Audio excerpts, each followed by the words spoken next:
A partir de agora, você ouve o podcast semanal Cooperadores da Verdade, com Rodrigo e Maria Carolina Raimann, apologética católica pela hermenêutica da continuidade.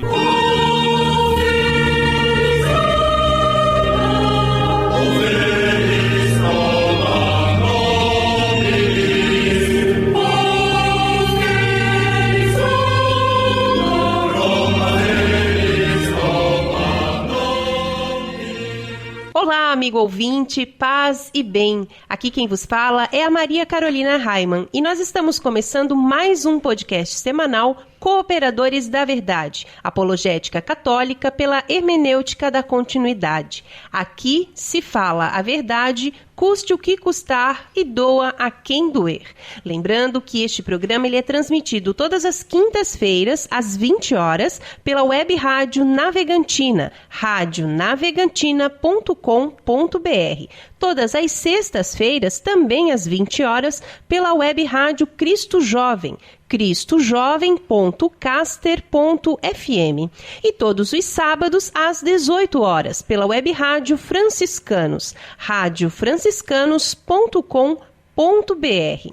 E a cooperadora de hoje, que nós temos a graça e a felicidade de receber aqui nos estúdios, Josef Ratzinger, é a minha amiga Silvana, a esposa do Valdir, que já esteve aqui no programa conosco. Tudo bem, Silvana? Olá, Carol, tudo bom? Tudo jóia. A Silvana está um pouco tímida, Silvana. Como que tá? Não, um pouquinho nervosa. Normal, né? E Silvana, fala um pouquinho então sobre você. Se você trabalha, se estuda, enfim, fica à vontade, minha amiga, por favor. Primeiramente, eu quero agradecer a você e o meu Rodrigo pelo convite de poder participar deste tão belo programa, Cooperadores da Verdade, ao qual eu e o Valdir escutamos semanalmente. Bom, eu sou casada com o Valdir há 33 anos. Tenho 2 filhos. Uma menina que se chama Irmã Lúcia Maria da Santíssima Trindade, onde cumpre votos perpétuos no Carmelo Santa Teresa e da Divina Misericórdia, na Praia de Cabeçudas, no bairro da Fazenda, aqui em Itajaí. E o filho Newton Miranda Santos, atualmente com 24 anos, bacharel em Direito, se preparando para a OAB. Eu sou formada em Pedagogia, mas atualmente encontro-me em casa e dedico meu dia a dia inteiramente à minha família, mas também atendo o Carmelo quando solicitada. Meu apostolado é dedicar-me ao bem-estar da minha família. Que legal, muito bom. E a gente também falava sobre isso há um tempo atrás, né, Silvana, do quanto é bom pra gente, o quanto é importante, a gente que já trabalhou fora, né, sabe da diferença que é estar em casa, né, poder estar em casa. É verdade. É uma graça, uma bênção mesmo. Eu amo a minha casa, a minha família, amo, gosto, me sinto bem ficar em casa. Sim. Sabe? É uma coisa assim que me faz muito bem. Com certeza. E eu vi que você já falou ali um pouquinho sobre a sua filha, né, irmã Lúcia. Eu gostaria que você falasse um pouquinho para os nossos ouvintes sobre a sua experiência de ter uma filha no Carmelo. E mais assim como mãe, sabe, Silvana? Acho que, né, você já comentou comigo, mas é uma história muito bonita. Eu gostaria que você partilhasse um pouquinho com os nossos ouvintes, por favor. Sim. O que posso dizer, assim, ser mãe de uma irmã carmelita é maravilhoso. É motivo para mim de muito orgulho.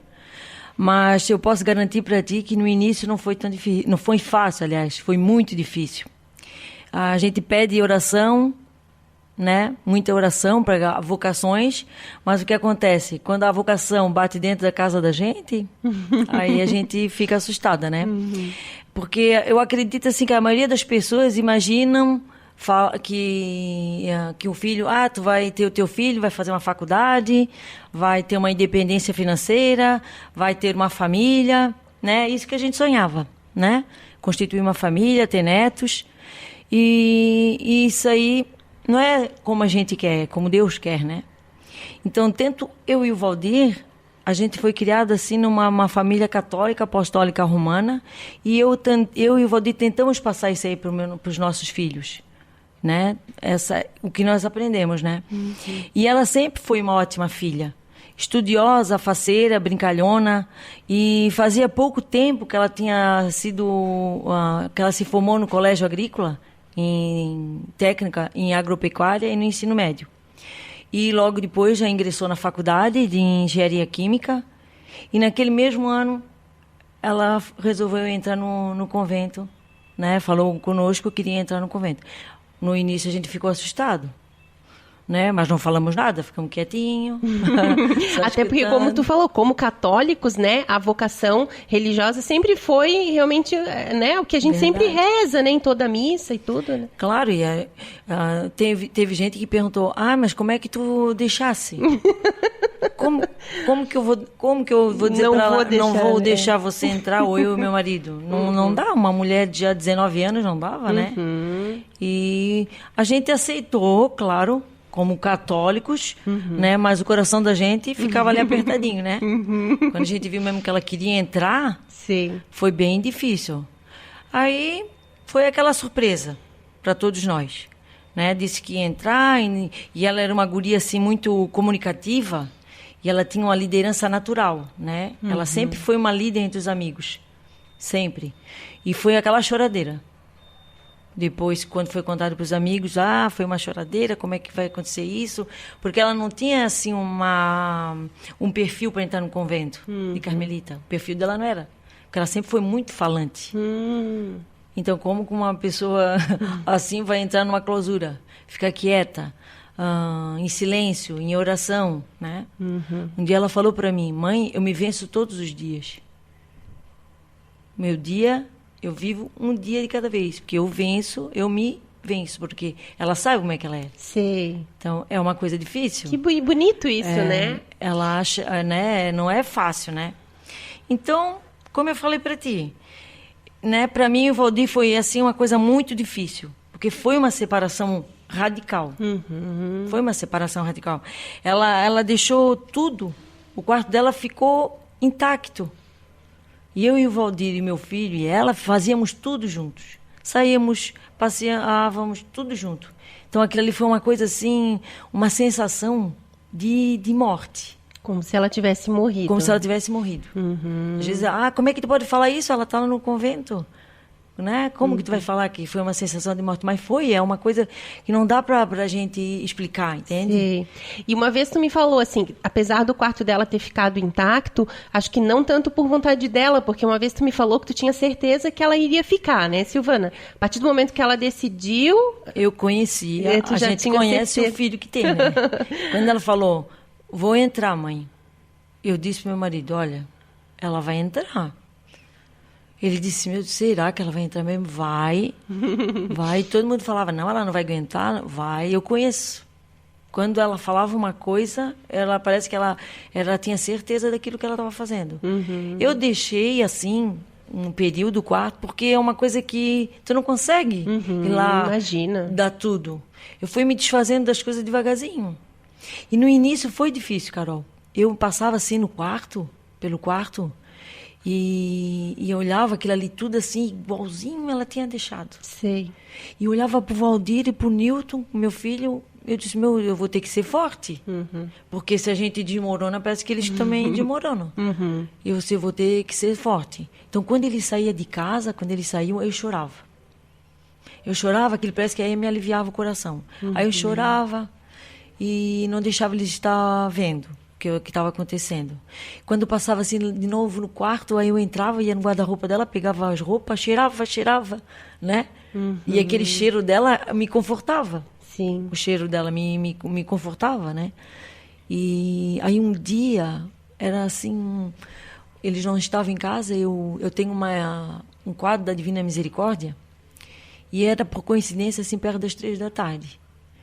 Eu olhei para a imagem assim da Divina Misericórdia e Jesus pede, né?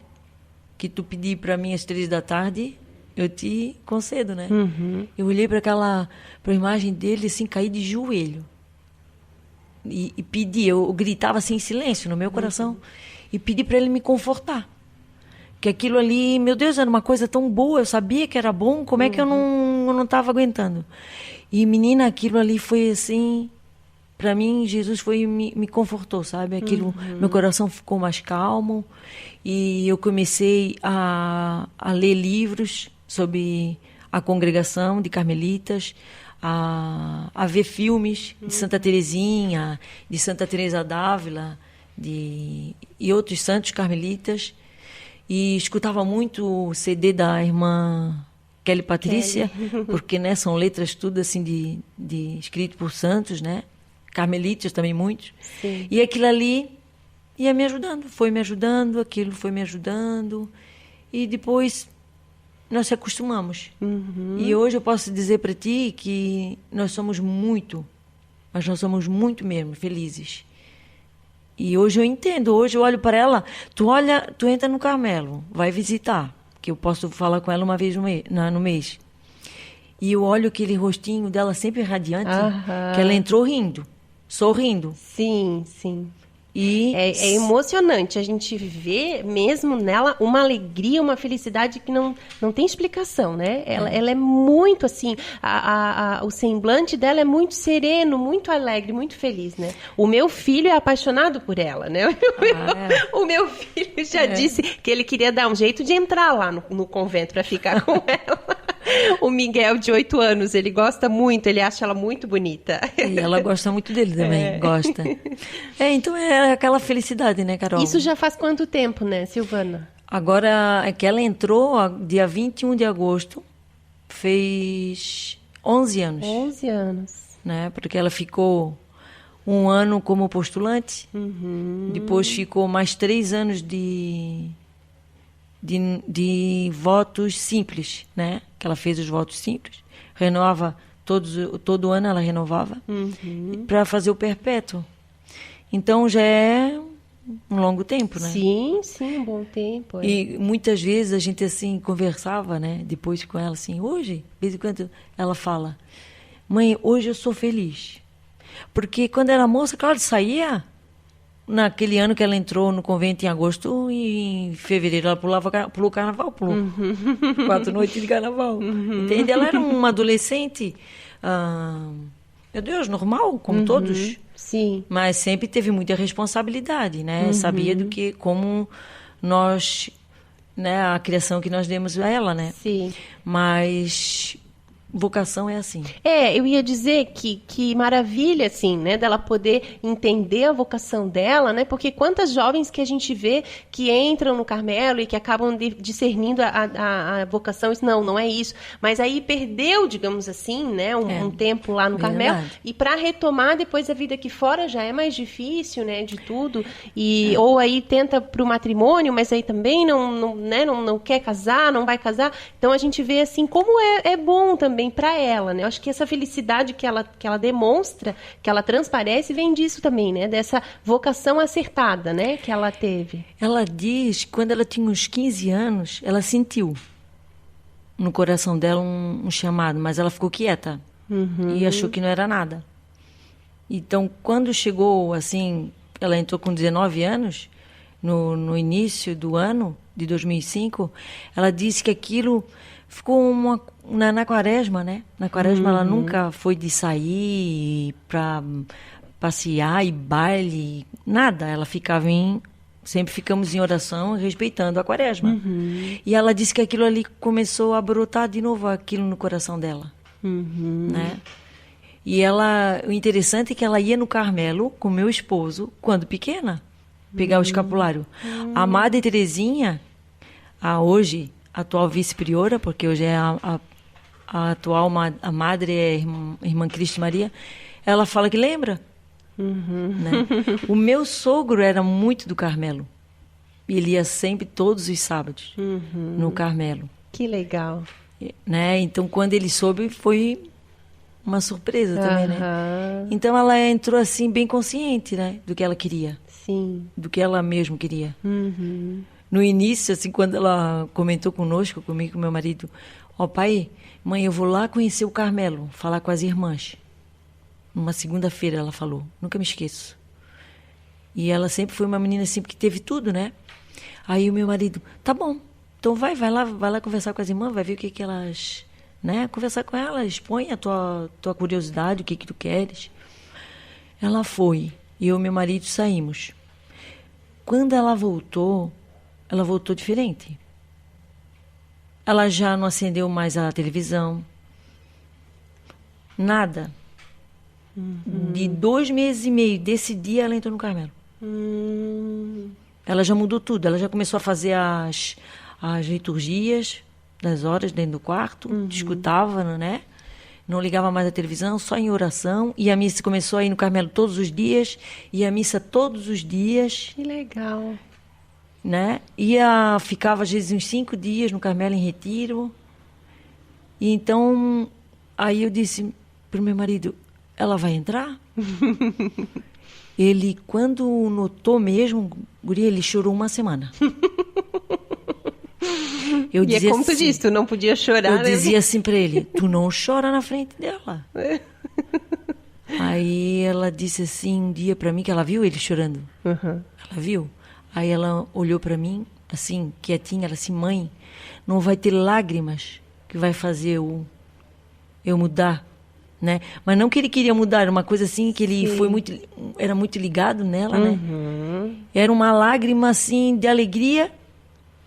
Mas ao mesmo tempo, assim, de quem não sabe lidar muito bem, né? Porque a gente é assim, até quando a gente pede para Deus para se fazer a vontade dele na nossa vida, quando acontece a gente ainda fica, né, meio assim, mas será mesmo? Será que não podia ser diferente? Será que, né? Então aí ele chorou tudo que tinha que chorar, sabe, na entrada dela. Depois ele não chorou mais. Ele ficava meio triste, assim. A gente levou para se recuperar realmente, assim, uns 2 anos. Assim, eu digo não que tu não aceitava. Para te voltar parece aquela coisa normal. Quando eu falo que é uma sensação de morte, é um tempo assim que tu tem de luto mesmo, sabe? E depois aí passa, tudo passa. Né? E a gente se acostuma, e hoje a gente é feliz, é contente de ver ela feliz. De ver ela e é uma graça na família. Sim, a família toda foi abençoada, porque muitas coisas dentro da nossa família, nossos familiares, de conversão, de pessoas que se... né, aproximaram mais da igreja, por causa dela. Que bonito. Muito legal, então, Silvana. Obrigada, né, por ter partilhado um pouquinho da sua vida, da vida da tua família. Então, vamos começar o nosso momento de oração. Em nome do Pai, do Filho e do Espírito Santo. Amém. Amém. Pai nosso que estais nos céus, santificado seja o vosso nome. Venha a nós o vosso reino. Seja feita a vossa vontade, assim na terra como no céu. O pão nosso de cada dia nos dai hoje. Perdoai as nossas ofensas, assim como nós perdoamos a quem nos tem ofendido. E não nos deixeis cair em tentação, mas livrai-nos do mal. Amém. Ave Maria, cheia de graça, o Senhor é convosco. Bendita sois vós entre as mulheres, e bendito é o fruto do vosso ventre, Jesus. Santa Maria, Mãe de Deus, rogai por nós, pecadores, agora e na hora de nossa morte. Amém. Glória ao Pai, ao Filho e ao Espírito Santo, como era no princípio, agora e sempre, por todos os séculos dos séculos. Amém. E nós continuamos reunidas em nome do Pai, do Filho e do Espírito Santo. Amém. Cooperadores da Verdade é um podcast semanal que você pode ouvir em nossa página no Facebook ou no SoundCloud, ou ainda no site do meu marido, raiman.com.br. O programa é apresentado por mim e por meu marido, o professor Raiman, e esporadicamente nós contamos com a participação de um ilustre colaborador da Verdade, no caso de hoje, a nossa cooperadora, a nossa amiga Silvana. E ele é transmitido por 3 web rádios, como eu já falei lá no início do programa. Se você que está ouvindo agora também tem uma web rádio e deseja transmitir nosso programa, nem precisa pedir autorização, é só tocar o terror, pois o nosso objetivo é evangelizar e quanto mais pessoas forem alcançadas, melhor.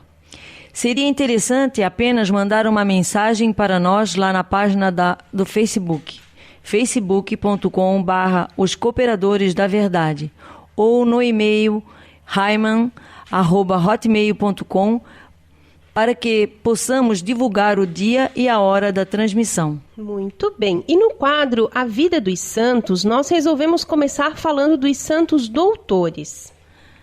Doutor da Igreja é aquele cristão ou aquela cristã que se distinguiu por notório saber teológico em qualquer época da história. O conceito de doutor da Igreja difere do de padre da Igreja, pois padre da Igreja é somente aquele que contribuiu para a reta formulação dos artigos da fé até o século VII no Ocidente e até o século VIII no Oriente. Os doutores da Igreja são homens e mulheres ilustres que, pela sua santidade, pela ortodoxia de sua fé e principalmente pelo eminente saber teológico atestado por vários escritos, foram honrados com tal título por desígnio da Igreja.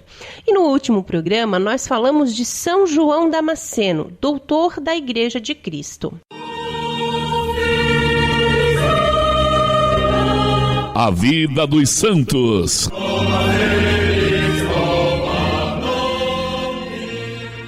Silvana, e quem foi o santo escolhido para o programa de hoje?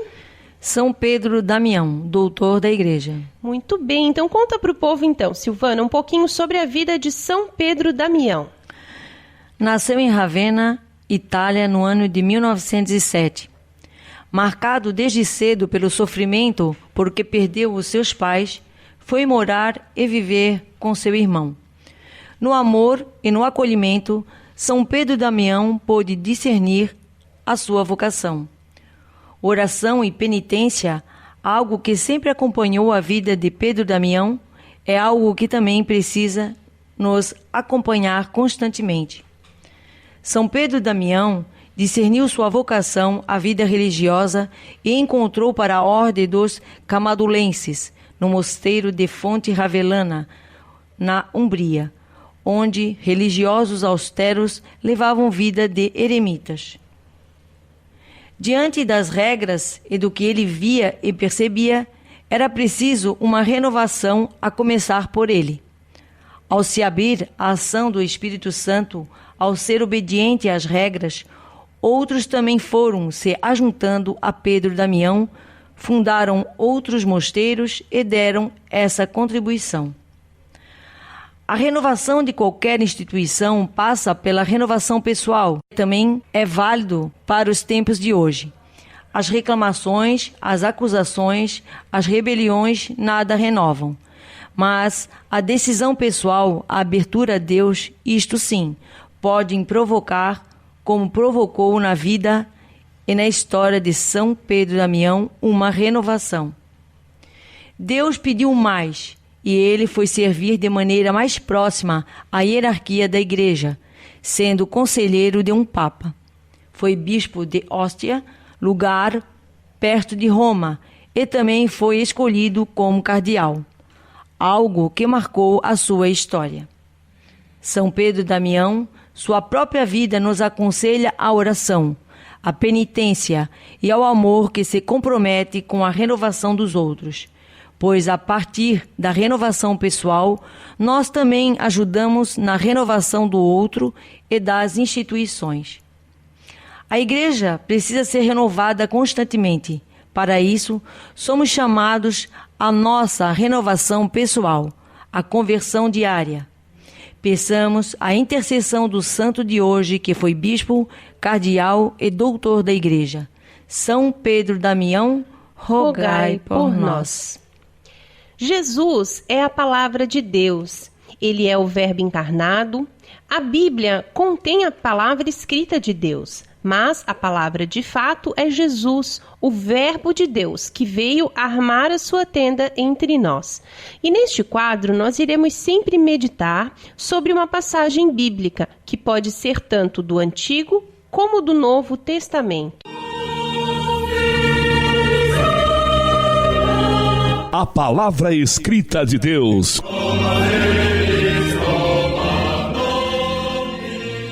Naquele tempo, disse Jesus a seus discípulos: Eu vim para lançar fogo sobre a terra, e como gostaria que já estivesse aceso. Devo receber um batismo, e como estou ansioso até que isto se cumpra. Vós pensais que eu vim trazer a paz sobre a terra? Pelo contrário, eu vos digo, vim trazer divisão, pois daqui em diante, numa família de 5 pessoas, 3 ficarão divididas contra 2, e 2 contra 3 ficarão divididos. O pai contra o filho, e o filho contra o pai. A mãe contra a filha, e a filha contra a mãe. A sogra contra a nora, e a nora contra a sogra. Para entender a passagem de difícil interpretação que a liturgia da Igreja proclama, falando de divisões que Cristo viria trazer no seio das famílias, é necessário entendermos em que consiste a família natural, tal como criada por Deus, o que aconteceu com ela após a queda do homem e, por fim, como se deu, na pessoa do Verbo encarnado, a restauração desse jardim onde Deus quis que desabrochassem novas vidas para o céu. Comecemos pelo substrato biológico da família. Desde o princípio, o Criador fez homem e mulher, para que, complementando-se, eles pudessem dar perpetuidade à geração humana. Essa realidade nós a compartilhamos com os outros animais. Também eles, por meio da união entre macho e fêmea, se reproduzem e preservam a sua espécie. O ser humano, no entanto, possui algo mais importante, que é a sua alma. Para além dos laços de sangue, o vínculo mais forte a unir as famílias deve ser, portanto, de natureza espiritual. O drama da queda frustrou, porém, o projeto divino para a sexualidade humana, fazendo entrar no mundo o egoísmo e os vícios. A sociedade dos homens, destinada desde o princípio à convivência com o próprio Deus, viu-se obrigada a enfrentar o problema do mal. Sobre o homem e a mulher passarão a recair verdadeiras maldições, decorrentes do seu pecado, e até hoje podemos experimentar quão insonsas ou amargas se tornam as famílias quando apartadas de seu fim último. Foi necessário que o próprio Deus descesse dos céus, na pessoa do seu divino Filho, nosso Senhor Jesus Cristo, para que essa comunidade de amor fosse resgatada e elevada à sua verdadeira vocação. É nesse contexto que se inserem as palavras de Jesus no Evangelho de hoje: eu vim para lançar fogo sobre a terra, e como gostaria que já estivesse aceso. Devo receber um batismo, e como estou ansioso até que isto se cumpra. De fato, que deseja o Senhor ao encarnar-se, se não infundir em nossos corações o seu amor e batizá-los com o Espírito Santo e com o fogo, como anteviu o profeta João Batista? Que quer a família trinitária ao enviar ao mundo um dos seus, senão que todos os homens se salvem e cheguem ao conhecimento da verdade? No entanto, ai de nós, homens, dos quais muitos haveremos de rejeitar o convite para participar do banquete nupcial do Cordeiro. O drama da recusa de Deus não terá apenas repercussões eternas, mas já se fará sentir nesta mesma vida terrena. Vós pensais que eu vim trazer a paz sobre a terra? Pergunta o Senhor. Pelo contrário, eu vos digo, vim trazer divisão. Pois daqui em diante, numa família de 5 pessoas, 3 ficarão divididas contra 2 e 2 contra 3. Ficarão divididos o pai contra o filho e o filho contra o pai, a mãe contra a filha e a filha contra a mãe, a sogra contra a nora e a nora contra a sogra. À luz da história da salvação, é mais fácil entendermos essas palavras do Mestre. Embora seja o seu desejo ver todos os homens participantes da natureza divina, nem todos aceitarão integrar a família de Deus. Alguns, tragicamente, preferirão a sadia guerra que vive a igreja militante nesta terra, a falsa paz do mundo. Renunciarão à gloriosa missão de educar os seus filhos para a eternidade, só para manter os confortos passageiros dessa vida terrena. Submeter-se-ão de bom grado aos caprichos mundanos de seus parentes e amigos, ao invés de honrar ao Pai Celeste, de onde provém tudo o que têm e são. Felizes serão aqueles, porém, que acolherem o convite de Cristo e integrarem a família divina, que é a sua igreja. Terão o seu amor meramente humano elevado às alturas do céu. Quando um homem e uma mulher se unem, de fato, para serem imagem do amor com que Cristo amou a sua igreja, acontece então o verdadeiro sacramento do matrimônio. Os dois não só se fazem uma só carne, como também se tornam um para o outro caminho de santidade. Caminho este que se vai alargando na pessoa dos filhos, o maior bem do casamento cristão. E aí a gente lê ali, né, nessa reflexão, quando fala felizes são aqueles que acolhem o convite de Cristo, né? E aí lembrando até da sua filha, né, da irmã Lúcia, por ter aceitado o convite, né, de Cristo, e aí poder receber exatamente essa verdadeira felicidade, né? É verdade. Isso é bem pertinente. Muito... A gente acaba sempre conseguindo ligar, né, a reflexão com nossa vida, né? E todos os dias, portanto, ao abrir a porta de nossas casas, que nós possamos lembrar de amar as pessoas que estão ali, como se nós estivéssemos a amar o Cristo no Santíssimo Sacramento do altar. Ainda que os nossos familiares não sejam as melhores pessoas do mundo, afinal, quando Jesus morreu por nós, tampouco nós éramos alguma coisa.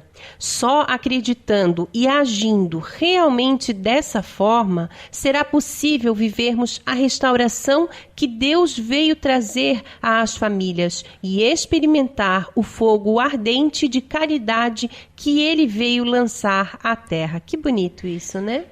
E nós somos os cooperadores da verdade. Na abertura do nosso programa fala em hermenêutica da continuidade. Se você ficou curioso e gostaria de saber o que significa isso, ouça os episódios mais antigos lá na nossa página no SoundCloud, soundcloud.com/os cooperadores da verdade, pois há muito tempo nós temos explicado isso em todos os episódios e inclusive explicamos também o significado da concha, que está no nosso logotipo, no logotipo do nosso programa. Então, bora lá estudar, gente, ouvindo os episódios anteriores. E Silvana, qual que é o conselho do Padre Pio para nós no programa de hoje? Não vá se deitar sem antes examinar a sua consciência sobre o dia que passou. Enderece todos os seus pensamentos a Deus, consagrando-lhe todo o seu ser e também todos os seus irmãos. Ofereça a glória de Deus, o repouso que você vai iniciar, e não esqueça de saudar seu anjo da guarda, que está sempre com você. Orando com Padre Pio.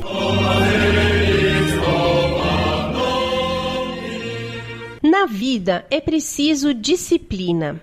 Para início de conversa, disciplina. E nem quero falar aqui de pessoas que não acreditam em Deus ou que não são cristãs, mas falar do cristão e mais especificamente do católico, né? É inadmissível um católico que não reza. Nós devemos rezar sempre, o dia inteiro, todo dia, santificar o nosso dia, fazer do dia uma oração. Do nosso trabalho, né, Silvana, em casa, né, quando a gente tem a oportunidade, né, de limpar a casa rezando, né? Rezando, oferecendo, né? Até quando tu faz um trabalho manual. Também. Vamos oferecer cada pontinho, às vezes daquele tricôzinho que estamos fazendo. Verdade, né? Dá para oferecer e fazer de tudo uma oração, né? Rezar de manhã cedo ao acordar, rezar sempre antes das refeições, antes de uma viagem, antes de dormir, e por aí vai. Mas o ideal mesmo é tirarmos certos momentos especiais para a oração. Um bom exemplo é a liturgia das horas, que nos auxilia na oração dos salmos. As laudes de manhã, a hora média ao meio-dia, as vésperas ao fim da tarde e as completas antes de dormir. Isso sem falar, logicamente, no terço, ou preferencialmente o rosário completo, que deve ter um horário pré-estipulado para ele, e outras orações devocionais, como os franciscanos que rezam do devocionário da família franciscana o ofício dos 12 Pai Nosso, meditando durante todo o dia, que inclusive o Raimann transformou em um aplicativo para Android e que todos podemos ter acesso.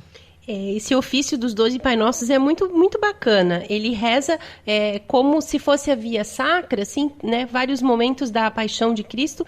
Ele faz uma meditação e é muito bonito. A gente reza durante todo o dia, junto, né? De manhã, durante o dia, à tarde e à noite. Mas hoje eu gostaria de falar sobre as completas, pois o Padre Pio fala sobre a oração antes de dormir. Ele fala: não vá se deitar sem antes examinar a sua consciência sobre o dia que passou, disse Padre Pio. Às vezes, depois de um dia duro no trabalho, nós chegamos tão cansados em casa que nós caímos na cama como uma pedra e literalmente apagamos, não é mesmo? Mas Padre Pio nos diz: não vá se deitar sem antes examinar a sua consciência sobre o dia que passou. O meu marido, por exemplo, ele tem dias que ele leciona nos 3 períodos, matutino, vespertino, noturno. Ele acorda às 6 horas da manhã e chega em casa às 11 horas da noite. Até tomar um banho, organizar as coisas para o dia seguinte, certamente já é meia-noite, o que significa que só terá 6 horas de sono ou até menos, né? E o que é bem menos do que o recomendável. E sendo assim, dá aquela tentação de dormir sem rezar, sabe? De só tomar aquele banho e dormir. Então tem dias que bate mesmo uma preguiça enorme e tem que ser muito forte para poder expulsá-la. E isso ele mesmo reconhece que acontece, né? Essa preguiça. E aí, sim, então, eu também, né, me entrego a essa preguiça, não falo nada, vão os dois sem rezar, vão os dois dormir sem rezar, sabe? Ao rezar as completas, depois da evocação que é comum a todas as horas, e diz: vinde, ó Deus, em meu auxílio, socorrei-me sem demora. Recomenda-se o exame de consciência. No ordinário da liturgia das horas, tem 3 sugestões para o exame de consciência. Independente de qual das 3 formas for a escolhida, todas terminam com a absolvição de quem preside as orações. Deus Todo-Poderoso, tenha compaixão de nós e nos perdoe os nossos pecados e nos conduza à vida eterna. Amém. Padre Pio ressalta que é importante examinar a sua consciência sobre o dia que passou. Por isso, independente da fórmula escolhida, o mais importante é fazer um exame de consciência, pensar realmente em tudo o que passou naquele dia. Como um filme em que você vai revendo todas as cenas do dia e se fez algo errado, vai pedindo perdão a Deus e se comprometendo de não mais cometer aquele tipo de erro. Depois, no tempo comum, segue uma belíssima oração. Depois seguem os salmos, a leitura breve, o responsório breve, os cânticos evangélicos, a oração conclusiva e as antífonas de Nossa Senhora.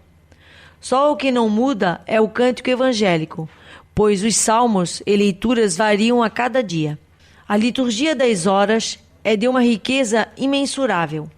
Se Padre Pio aconselha a endereçarmos todos os nossos pensamentos a Deus, consagrando-lhe todo o nosso ser e também todos os nossos irmãos, oferecendo à glória de Deus o repouso que vamos iniciar. Claro que poderíamos fazer isso de diversas formas diferentes, mas, na minha opinião, a récita das completas da liturgia das horas é a forma mais perfeita de atendermos este pedido do Padre Pio. E Padre Pio termina a frase de hoje dizendo: e não esqueça de saudar seu anjo da guarda, que está sempre com você. O nosso anjo da guarda é o nosso protetor.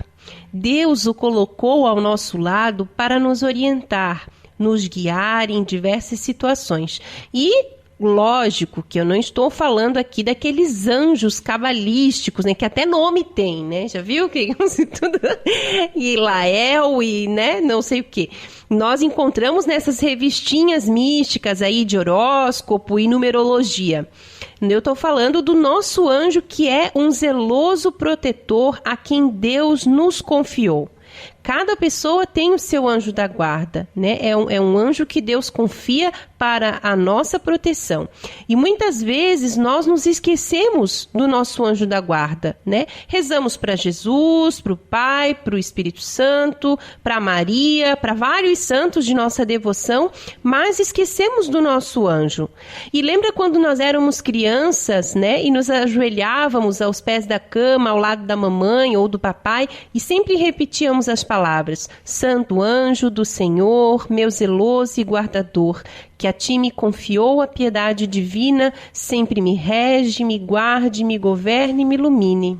Então, Deus nos vê como crianças.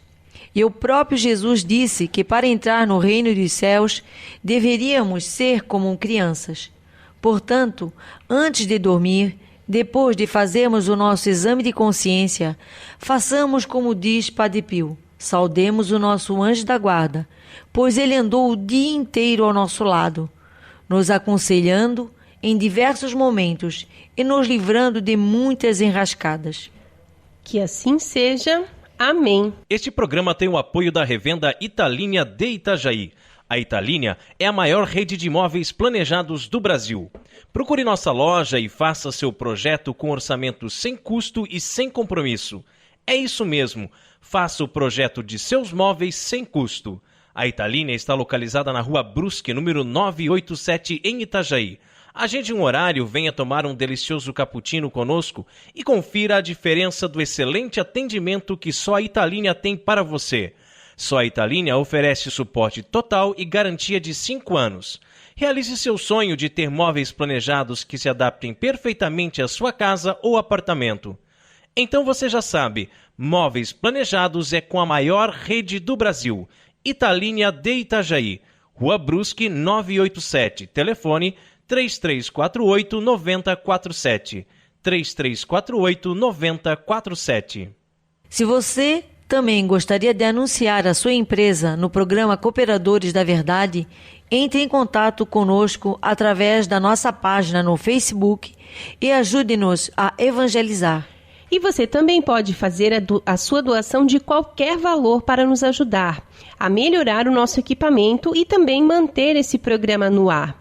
O banco é Caixa Econômica Federal, agência 1879, operação 001, conta corrente 10.610, dígito 1. Deus abençoe você. E agora nós chegamos a um quadro que eu gosto muito aqui nos Cooperadores da Verdade, que é quando nós meditamos sobre a vida de São Francisco de Assis. Quantos belíssimos exemplos da vida desse santo nós podemos transpor para o nosso dia a dia, não é mesmo?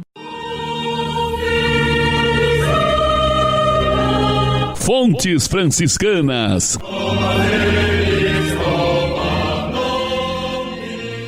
Hoje em dia as pessoas parecem que perderam a noção do transcendente e com isso têm uma visão imanente do mundo, ou seja, só conseguem enxergar a vida terrena, como se só existisse essa vida e mais nada além dela.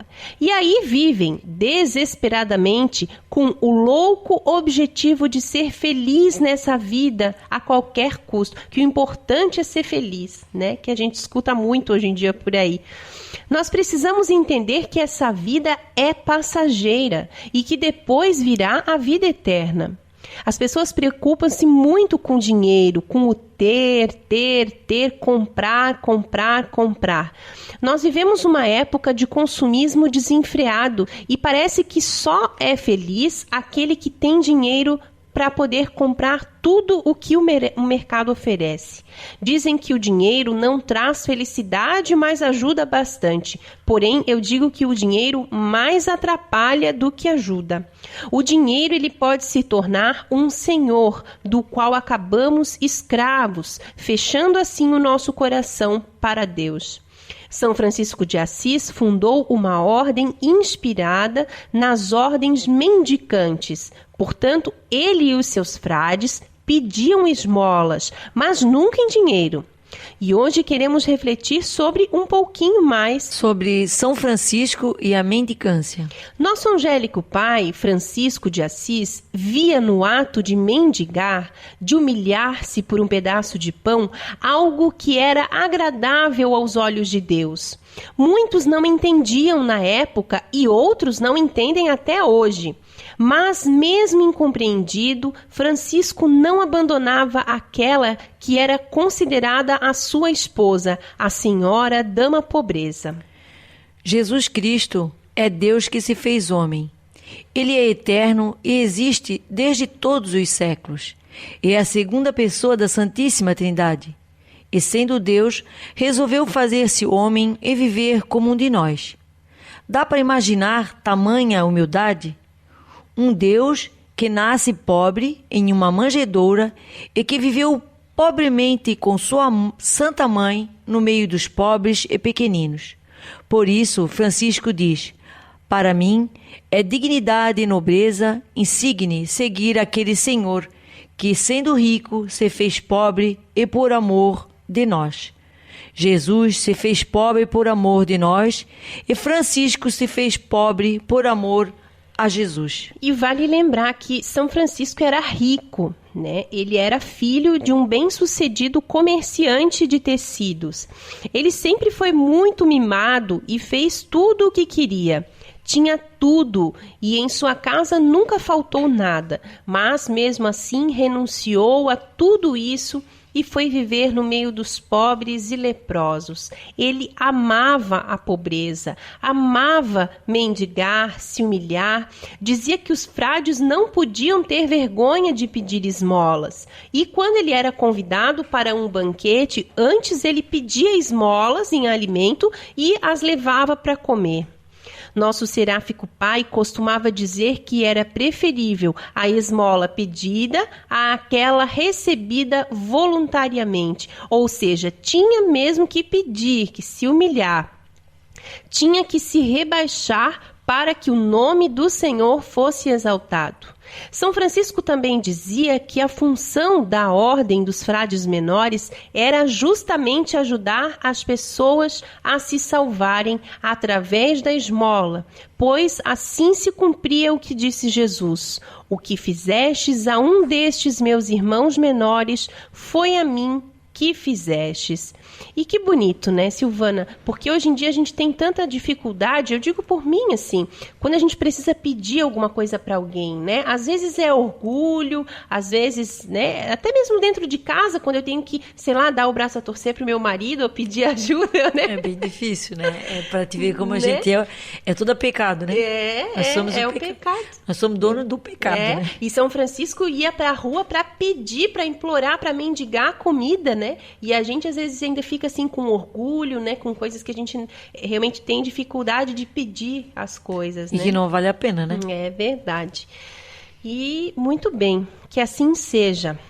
E nós chegamos ao quadro mais gostoso, na opinião do Raiman, aqui desse programa, Cooperadores da Verdade, onde nós apreciamos o pão líquido porque não somos puritanos e sabemos valorizar o sabor que os monges cervejeiros nos deixaram como legado. Catolicismo e cerveja.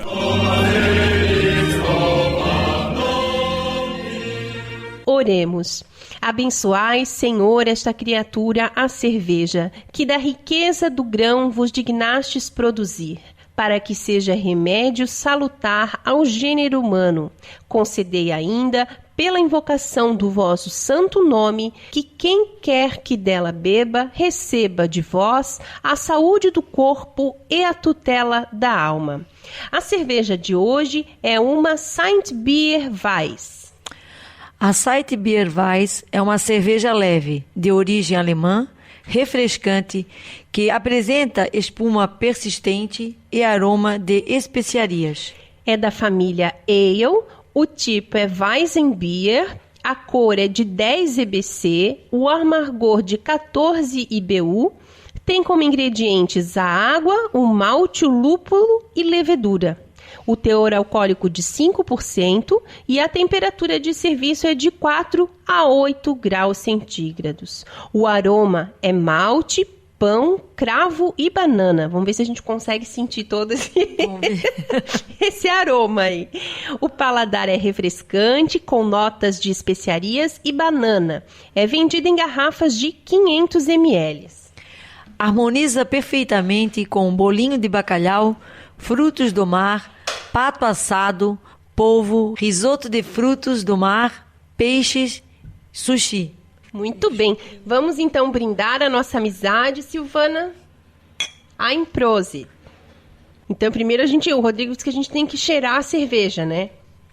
E aí, quando a gente cheira, realmente sente um cheirinho de banana, né? Tá. Mas bem interessante essa cerveja, eu gostei. Também achei uma delícia. E se você produz cervejas artesanais e gostaria de ter a sua cerveja degustada aqui no programa Cooperadores da Verdade, entre em contato conosco pela nossa página no Facebook. E no quadro mais polêmico do nosso programa, hoje nós vamos falar sobre brincar de Deus, fabricando bebês em laboratório. A hora da treta.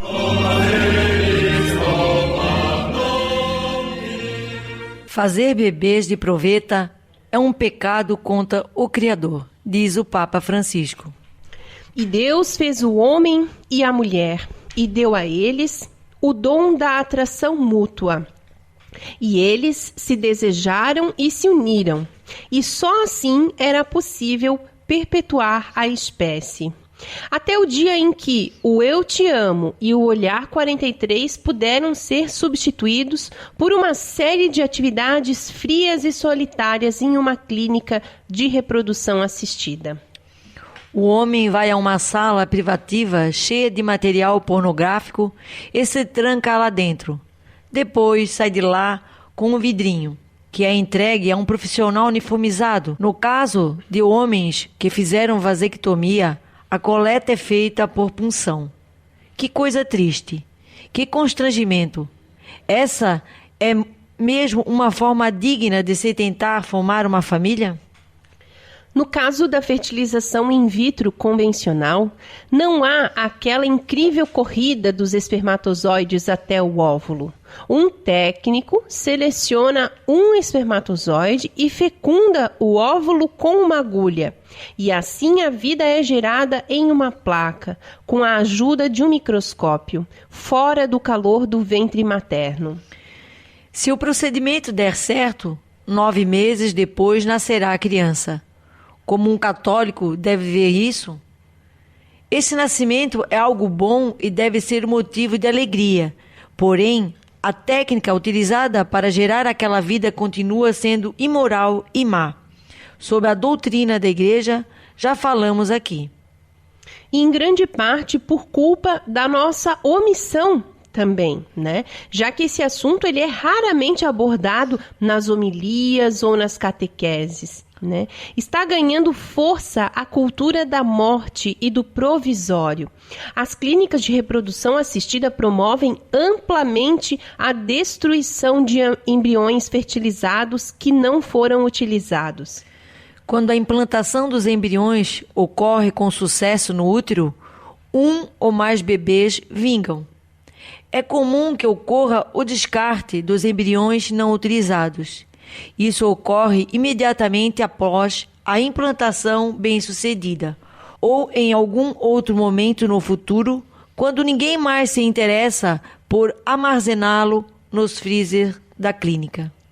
Note, são seres humanos em estado embrionário, sendo despejados no ralo como se fossem lixo, ou então destinados a pesquisas com células-tronco embrionárias, como se fossem uma coisa, né? Quanta miséria, quanto desrespeito ao ser humano. E por quê? Para que casais realizem o seu sonho de ter filhos a qualquer custo? Os bebês de proveta são completamente inocentes e não podem ser culpados pela forma como foram concebidos. Talvez nem mesmo os pais sejam culpados, já que muito provavelmente não entendem a gravidade e as implicações da reprodução assistida. Mas os profissionais que realizam essa destruição de embriões humanos são automaticamente excomungados. O Papa Francisco já se pronunciou sobre isso e ele diz: o pensamento dominante propõe por vezes uma falsa compaixão que considera uma ajuda para a mulher favorecer o aborto, um ato de dignidade proporcionar a eutanásia, uma conquista científica produzir um filho considerado um direito em vez de o acolher como dom, ou usar vidas humanas como cobaias de laboratório, presumivelmente para salvar outras. Estamos a viver num tempo de experimentos com a vida, mas um experimento mau. Fazer filhos em vez de acolher como dom. Como eu disse, brincar com a vida. Estais atento, porque isto é um pecado contra o Criador, contra Deus Criador, que criou as coisas deste modo. Discurso no Congresso da Associação de Médicos Católicos Italianos. E aí a gente vê, assim, quantas práticas que são condenadas pela igreja, né, Silvana? E aí a gente começa a estudar e ver o quanto a igreja tem razão, né? O quanto a igreja é sábia. Por exemplo, nos métodos anticoncepcionais, na colocação do DIU, né? E em todos esses métodos, o quanto a igreja se posiciona contrária. Até mesmo aqueles casais que não conseguem ter filhos, né? Por exemplo, se o homem vai fazer um exame para contagem de espermatozoides e tal, para ver, né, se pode ter filhos, como que tá. Até isso é condenado pela igreja. Tu vê, sabe? né? E a gente não se dá conta. É como Não ali se fala, dá né? conta. Que às vezes nem o próprio casal que tá buscando um bebê de proveito se dá conta, né? De que a coisa não é grave, né? Exato, de que não é lícito, né? Porque se até um exame, um simples exame, né? Que seria o espermograma, no caso ali, é condenado pela igreja, né? Já é uma prática que não é permitida. E a gente vê muita sabedoria, né, na igreja. E essa é a mensagem da igreja. Os filhos são um dom e não um direito. Acima de tudo, não podem ser tratados como produtos comprados a preço de ouro nessas fábricas de bebês. Os casais com problemas de fertilidade devem ser ajudados de modo que o seu sofrimento não os deixe cegos para a verdade e insensíveis à moral, principalmente à moral católica. E as crianças nos orfanatos mandam um abraço. E nós queremos parabenizar o site O Catequista por mais uma belíssima reflexão. Obrigado pelo importante papel que vocês vêm desenvolvendo na internet. E rezemos a Virgem que nos proteja, nos guie e cuide do nosso apostolado. Salve, Rainha, Mãe de misericórdia, vida, doçura e esperança nossa, salve. A vós bradamos os degredados filhos de Eva, a vós suspirando, gemendo e chorando neste vale de lágrimas. Eia, pois, advogada nossa, esses vossos olhos misericordiosos a nós volvei. E depois desse desterro mostrai-nos Jesus. Bendito é o fruto do vosso ventre, ó clemente, ó piedosa, ó doce e sempre Virgem Maria. Rogai por nós, Santa Mãe de Deus, para que sejamos dignos das promessas de Cristo. Amém.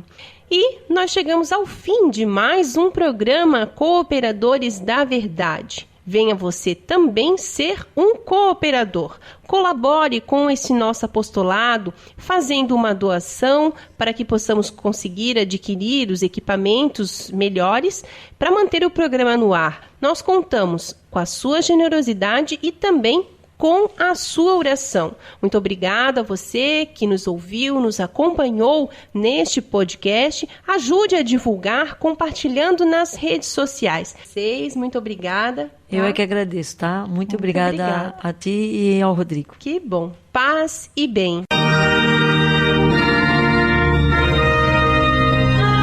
Você ouviu Cooperadores da Verdade, com Rodrigo e Maria Carolina Raimann. Apologética católica pela hermenêutica da continuidade.